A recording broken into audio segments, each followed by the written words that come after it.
여러분, 진짜 이상한 일이 벌어지고 있습니다. 경기는 꽝입니다. 대출은 더 조이고 있습니다. 보유세도 올렸습니다. 정부가 온갖 규제를 다 동원했습니다. 그런데 말입니다.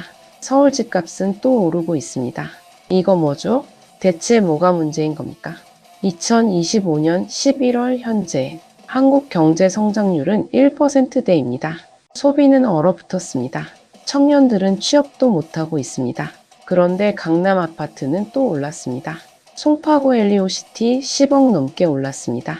아니 도대체 누가 사는 겁니까? 김덕래 주택산업연구원 실장이 말합니다. 여전히 집값이 오를 수밖에 없는 요인이 있습니다. 규제로 일시적 변동은 있겠지만요. 장기적으론 우상향 트렌드를 멈추기 어렵습니다. 헐, 진짜입니까? 정부가 대출 막고 세금 올려도 집값은 계속 오른다는 겁니까? 네, 맞습니다. 그리고 그 이유가 세 가지 있습니다. 첫째, 한국인의 부동산 집착. 둘째, 늘어나는 30대 수요. 셋째, 급감하는 공급. 오늘 이 영상 끝까지 보시면요. 왜 집값이 안 떨어지는지 완벽하게 이해하실 겁니다. 그리고 이 사실을 알게 되실 겁니다. 한국 부동산은 경제 논리가 아니라 심리 논리로 움직인다는 것을요. 지금부터 충격적인 통계 공개합니다. 글로벌 리서치 회사 입소스 전 세계 30개국을 조사했습니다. 내 집이 없으면 불안하십니까? 미국인 49%, 독일인 45%, 일본인 36% 이렇게 답했습니다. 그런데 한국인은요, 무려 62%가 그렇다고 답했습니다. 더 충격적인 건 이겁니다. 부동산 소유에 매우 집착하십니까? 미국 25%, 일본 26%, 영국 30%이 정도입니다. 한국은요? 67%입니다. 3배 가까이 높습니다. 이게 뭘 의미하는지 아십니까? 한국인에게 집은 단순한 자산이 아닙니다. 정체성입니다.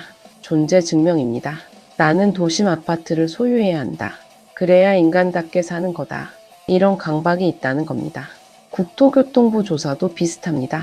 주택 보유 의식이 있는 사람 무려 87%입니다. 10명 중 9명이 집을 갖고 싶어 합니다. 그런데 실제로 자기 집에 사는 사람은요. 57.4%밖에 안 됩니다. 무주택 가구는 962만 가구입니다. 이 중에서 집을 갖고 싶은 사람만 계산하면요. 700만 가구가 넘습니다. 700만이요? 700만. 이게 바로 폭발 직전의 수요입니다. 대출을 막으면 어떻게 됩니까? 잠깐 주춤할 뿐입니다. 세금을 올리면요. 몇 달 관망하다가 다시 삽니다. 왜냐고요? 집이 없으면 불안하니까요. 한국 사회에서 집은 선택이 아닙니다. 필수입니다. 결혼하려면 집이 있어야 합니다. 애 키우려면 학군 좋은 곳에 집이 있어야 합니다. 노후 준비도 결국 집입니다. 이게 한국의 현실입니다. 그래서 전문가들이 말합니다. 한국의 부동산은 신앙이다. 과장이 아닙니다. 진짜 신앙 수준입니다. 좋아요 한번 눌러주시면요. 더 많은 분들이 이 진실을 알게 됩니다. 자, 이제 더 충격적인 이야기 시작합니다. 한국인이 원하는 집, 어떤 집일까요? 단독주택? 아닙니다. 전원주택? 아닙니다. 정답은 도심 아파트입니다. 입소스 조사 결과입니다. 한국인이 선호하는 주거지, 도심 내 아파트가 55%입니다. 도심 내 단독주택은 18%, 교외 지역은 고작 11%입니다. 세계 평균은 정반대입니다. 단독주택 선호가 64%, 아파트 선호는 30%에 불과합니다. 도심 선호는 43%, 교외나 농촌 선호가 51%로 더 높습니다. 한국은 완전히 다릅니다. 아파트 63%, 도심 73%, 세계 평균의 2배입니다. 왜 이렇습니까? 편리함도 있습니다. 학군도 있습니다. 하지만 진짜 이유는 따로 있습니다. 아파트가 신분 상징이기 때문입니다. 강남 아파트, 목동 아파트, 분당 아파트. 이게 곧 내 계급입니다. 저 사람 어디 살아? 아, 강남 아파트? 잘 사네. 이게 한국 사회입니다. 그래서 MZ세대도 똑같습니다. 아파트 키즈로 자란 세대입니다. 이들이 이제 30대가 됐습니다. 결혼하고 집 살 나이가 된 겁니다. 그리고 이들도 똑같이 원합니다. 도심 신축 아파트를요. 자, 여기서 많은 분들이 궁금해 하십니다. 인구가 줄어드는데 집값이 왜 올라? 맞는 말입니다. 출산율은 0.7명대입니다. 인구는 분명히 줄고 있습니다. 그런데 말입니다. 함정이 있습니다. 인구는 줄어도요. 가구 수는 늘어나고 있습니다. 이게 핵심입니다. 집을 사는 다니는 사람이 아닙니다. 가구입니다. 그리고 가구는 2041년까지 계속 늘어납니다. 왜 그럴까요? 첫째, 30대 인구가 증가하고 있습니다.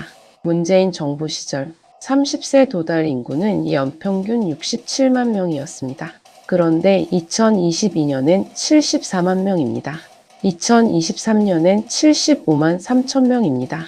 2024년 74만 3천 명, 2025년 73만 5천 명입니다.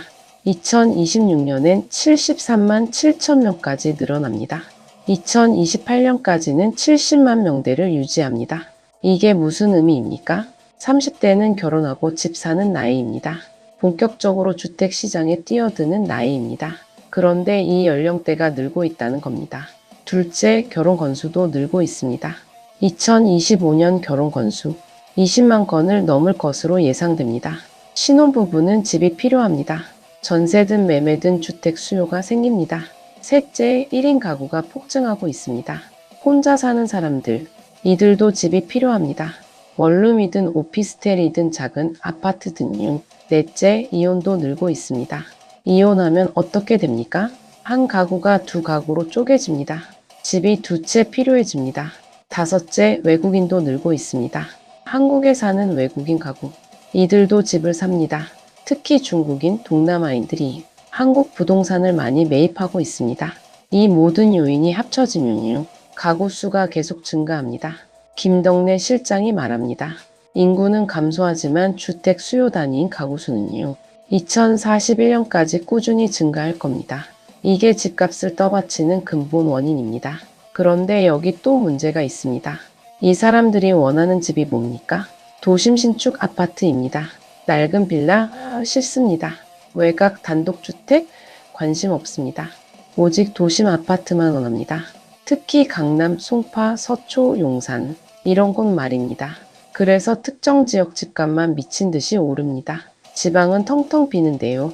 서울은 집값이 계속 오릅니다. 이게 바로 양극화입니다. 한국주택학회 이사 69명을 조사했습니다. 내년 집값이 어떻게 될까요? 54%가 상승할 것이라고 답했습니다. 보합 전망은 30%입니다.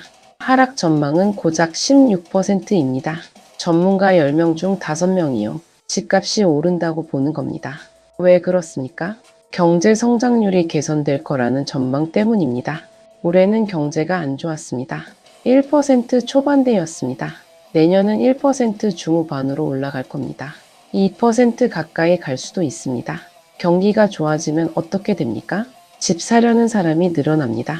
월급이 좀 오르고요. 보너스도 좀 나오고요. 이제 집 사도 되겠네. 이렇게 생각하는 겁니다. 금리는 어떻습니까? 금리가 확 떨어지진 않습니다. 가계부채 부담 때문입니다. 하지만 더 오르지도 않습니다. 김 실장이 말합니다. 금리가 상승세가 아닌 것만으로도요, 주택 가격은 상승 흐름을 보일 수 있습니다. 더 오르지만 않아도 된다는 겁니다. 그리고 정부의 대출 규제, 이것도 효과가 한시적입니다. 노무현 정부 때도 그랬습니다. 문재인 정부 때도 그랬습니다. 대출 조이면 3개월에서 6개월 정도요. 시장이 주춤합니다.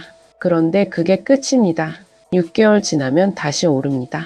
사람들이 적응하거든요. 대출 안 되면 현금으로 사지 뭐. 부모님 도움 받으면 되지. 이렇게 되는 겁니다. 그래서 전문가들이 보기엔요, 2026년 집값은 또 오릅니다. 특히 서울 수도권 아파트는 확실합니다. 그런데 진짜 무서운 건 따로 있습니다. 자, 지금까지는 수요 이야기였습니다. 집 사고 싶은 사람이 많다, 이거였죠? 그런데 진짜 문제는 공급입니다. 여기서 완전히 판이 뒤집힙니다. 결론부터 말씀드립니다. 집이 부족합니다. 심각하게 부족합니다. 앞으로 2년에서 3년간요, 공급 절벽이 옵니다. 이게 무슨 말이냐고요? 김덕래 실장이 계산했습니다. 한국에서 매년 필요한 주택 공급량 최소 50만 호입니다. 그런데 실제로는 얼마나 지어지고 있습니까? 2022년부터 착공이 급감했습니다. 분양 물량도 뚝 떨어졌습니다. 2023년엔 인허가도 43만 호로 줄었습니다. 분양은 20만 호 수준입니다. 준공은 더 심각합니다. 2022년부터 2024년까지요. 45만 호 내외만 준공됐습니다. 올해 2025년은 30만 호까지 떨어집니다. 50만 호가 필요한데요. 30만 호밖에 안 나옵니다. 20만 호가 모자랍니다. 내년 2026년은 더 심각합니다. 준공 물량이 더 줄어듭니다. 왜 이렇게 됐습니까? 첫째, 고금리 때문입니다. 건설사가 돈을 빌리는데요. 이자가 너무 비쌉니다. 집 지으면 손해입니다. 그러니까 안 짓는 겁니다. 둘째, 부동산 PF 문제입니다. 부동산 프로젝트 파이낸싱, 쉽게 말해 건설 자금입니다. 이게 막혔습니다. 은행이 돈을 안 빌려줍니다. 건전성 관리를 강화했거든요. 셋째, 경기가 안 좋습니다. 분양이 안 됩니다. 미분양이 쌓입니다. 그러니 건설사가 겁을 먹습니다. 지어봤자 안 팔리면 어떡하지? 결국 착공을 안 합니다. 이 세 가지가 합쳐지면서요. 공급이 뚝 끊긴 겁니다. 여기서 시차를 이해해야 합니다. 인허가를 받고 집이 완성되기까지요. 아파트는 2년에서 3년 걸립니다. 지금 인허가가 줄었다는 건요. 2026년, 2027년, 2028년이에요. 집이 안 나온다는 겁니다. 이미 정해진 미래입니다. 주택 보급률을 보십시오. 전국 주택 보급률 2019년 104.8%가 정점이었습니다. 그 이후로 계속 떨어지고 있습니다. 서울은 더 심각합니다. 2023년 기준 93.6%입니다. 100%도 안 됩니다. 이게 무슨 의미입니까? 서울엔 집이 양적으로 부족하다는 겁니다. 품질 이야기가 아닙니다. 숫자 자체가 모자랍니다. 7%의 가구는 집이 없습니다. 물리적으로 집이 없는 겁니다. 그러니까 집값이 오를 수밖에 없습니다. 수요는 폭발하는데요. 공급은 급감하고 있습니다. 이건 초등학생도 아는 경제 원리입니다. 수요가 공급보다 많으면요. 가격이 오릅니다. 간단합니다. 그런데 정부는 뭘 하고 있습니까? 대출을 조입니다. 보유세를 올립니다. 이건 수요를 억제하는 정책입니다. 하지만 공급은요? 손도 안 대고 있습니다. 아니, 공급을 늘려야 하는 거 아닙니까? 집이 모자라면 집을 지어야죠. 그런데 규제만 강화하고 있습니다. 청약 규제, 재건축 규제, 분양가 상한제, 온갖 규제로 건설사를 올가매고 있습니다. 건설사는 집 짓기가 무섭습니다. 결국 공급은 더 줄어듭니다. 악순환입니다. 김덕래 실장이 경고합니다. 공급 부족이 누적된 상황에서 경기 개선과 금리 하락이 예견됩니다. 2026년 집값은 서울 수도권 아파트를 중심으로요. 확실히 오를 겁니다. 이게 전문가의 진단입니다. 대출을 막아도 소용없습니다. 세금을 올려도 소용없습니다. 공급이 없으면 집값은 오릅니다. 자, 오늘 영상 정리하겠습니다. 서울 집값이 오르는 이유 세 가지였습니다. 첫째, 한국인의 부동산 집착입니다. 내 집이 없으면 불안합니다. 도심 아파트가 아니면 불안합니다. 이건 경제 논리가 아닙니다. 심리 논리입니다. 돈이 없어도 집을 삽니다. 빚을 내서라도 삽니다. 왜냐고요? 집이 곧 내 정체성이니까요. 둘째, 수요가 늘고 있습니다. 인구는 줄어도 가구는 늘어납니다. 30대가 늘어납니다. 결혼이 늘어납니다. 1인 가구가 늘어납니다. 이혼도 늘어납니다. 외국인도 늘어납니다. 모두가 집을 원합니다. 셋째, 공급이 급감하고 있습니다. 이게 결정타입니다. 아무리 수요를 억제해도요. 공급이 없으면 소용없습니다. 지금 한국은 집이 부족합니다. 앞으로 더 부족해질 겁니다. 2026년, 2027년, 2028년 공급 절벽이 이어집니다. 그러니 집값이 오를 수밖에 없습니다. 이게 현실입니다. 그렇다면 우리는 어떻게 해야 합니까? 정부에 기대할 수 있습니까? 글쎄 옳시다. 역대 정부가 다 해봤습니다. 노무현 정부, 이명박 정부, 박근혜 정부, 문재인 정부, 윤석열 정부 모두가 집값을 잡겠다고 했습니다. 하지만 실패했습니다. 왜 실패했습니까? 한국인의 심리를 못 이겼습니다. 나는 도심 아파트를 소유해야 한다. 이 신념을 꺾을 수 없었습니다. 그리고 공급을 늘리지 못했습니다. 규제만 강화하고요. 정작 집은 안 지었습니다. 결과는 뻔합니다. 집값은 계속 오릅니다. 누군가는 이렇게 말합니다. 투기꾼들 때문이야. 부자들이 집을 사재기하는 거야. 일부는 맞습니다. 투기도 있습니다. 하지만 그게 전부가 아닙니다. 진짜 문제는 시스템입니다. 한국 사회가 집을 너무 중요하게 만들었습니다. 집이 없으면 결혼도 못합니다. 애도 못 키웁니다. 노후도 불안합니다. 그러니 모두가 집에 매달립니다. 이게 한국의 비극입니다. 김덕래 실장의 말을 다시 들어봅시다. 이상과 현실의 차이가요. 주택시장 불안 및 집값 상승의 주요 원인입니다. 87%가 집을 원하는데요. 57%만 집을 가졌습니다. 30%의 격차입니다. 이 격차가 집값을 밀어 올립니다. 그렇다면 해법은 뭡니까? 간단합니다. 공급을 늘려야 합니다.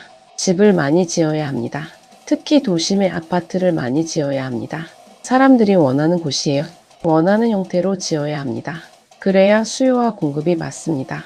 하지만 쉽지 않습니다. 도심엔 땅이 없습니다. 재건축도 어렵습니다. 규제가 너무 많습니다.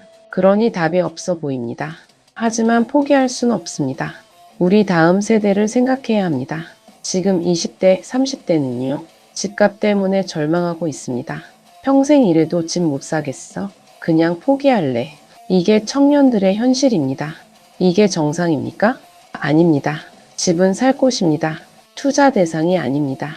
하지만 한국에선 집이 곧 재테크입니다. 이 구조를 바꿔야 합니다. 쉽지 않습니다. 하지만 바꿔야 합니다. 오늘 이 영상이 많은 분들께 닿았으면 합니다. 집값 문제는 우리 모두의 문제입니다. 좋아요와 구독 부탁드립니다. 더 많은 분들에게 희망을 전하는 힘이 됩니다. 다음 영상에서 또 만나겠습니다. 오늘도 행복한 하루 되세요. 감사합니다.